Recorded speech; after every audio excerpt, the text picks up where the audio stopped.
दिल्ली में भाजपा सरकार नई इलेक्ट्रिक वाहन नीति ला रही है, जिससे इलेक्ट्रिक वाहनों पर बड़े स्तर पर सब्सिडी देने का विचार है। इस नीति के लागू होने के बाद इलेक्ट्रिक वाहन और डीजल पेट्रोल वाहनों की कीमतों में अंतर कम होने की उम्मीद है।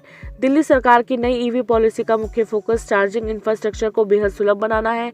इसके लिए सिंगल विंडो सुविधा और आवासीय कॉलोनियों तक सार्वजनिक चार्जिंग पॉइंट्स का विस्तार किया जा रहा है। सरकार बैटरी स्वैपिंग की तकनीक पर जोर दे रही है, जिससे चार्जिंग के लंबे इंतजार को खत्म किया जा सके।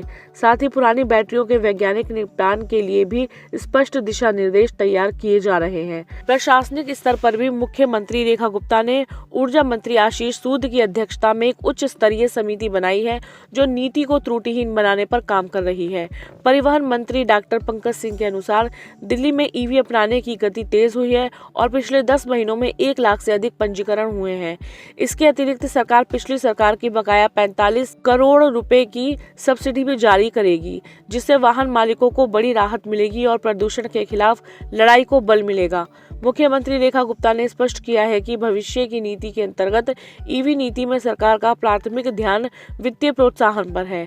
पेट्रोल डीजल वाहनों और इलेक्ट्रिक वाहनों की कीमतों के बीच जो बड़ा अंतर है, उसे कम करने के लिए सरकार पर्याप्त सब्सिडी प्रदान करेगी। इसके अलावा दिल्ली सरकार ने ईवी वाहन खरीदने के लिए रोड टैक्स और पंजीकरण शुल्क को पहले से ही समाप्त कर दिया है, जिससे नई गाड़ी खरीदना काफी सस्ता हो जाएगा। सरकार पुराने वाहनों के लिए स्क्रैपिंग और इंसेंटिव देगी।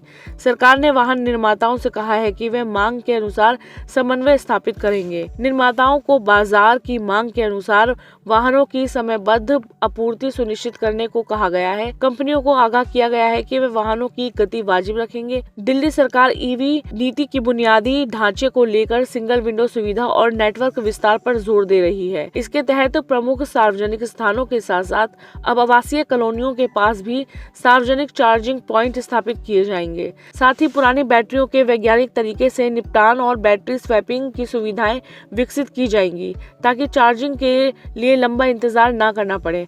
परिवहन मंत्री डॉक्टर पंकज सिंह के अनुसार दिल्ली में इलेक्ट्रिक वाहनों को अपनाने की गति में रिकॉर्ड तोड़ तेजी आई है। पिछले 10 महीनों में 1 लाख से अधिक ईवी का पंजीकरण हुआ है, जो पिछली सरकार के वार्षिक आंकड़े से कहीं अधिक है। सरकार ने प्रदूषण के विरुद्ध अभियान को तेज करते हुए पुराने दावों का निपटारा करने का भी निर्णय लिया है। इसके तहत पूर्ववर्ती सरकार के समय की रुकी हुई 45,000 करोड़ से अधिक की बकाया सब्सिडी को वर्तमान सरकार द्वारा जारी किया जाएगा। ये कदम वाहन स्वामियों के भरोसे को बहाल करने और ग्रीन मोबिलिटी को बढ़ावा देने के लिए उठाया गया है।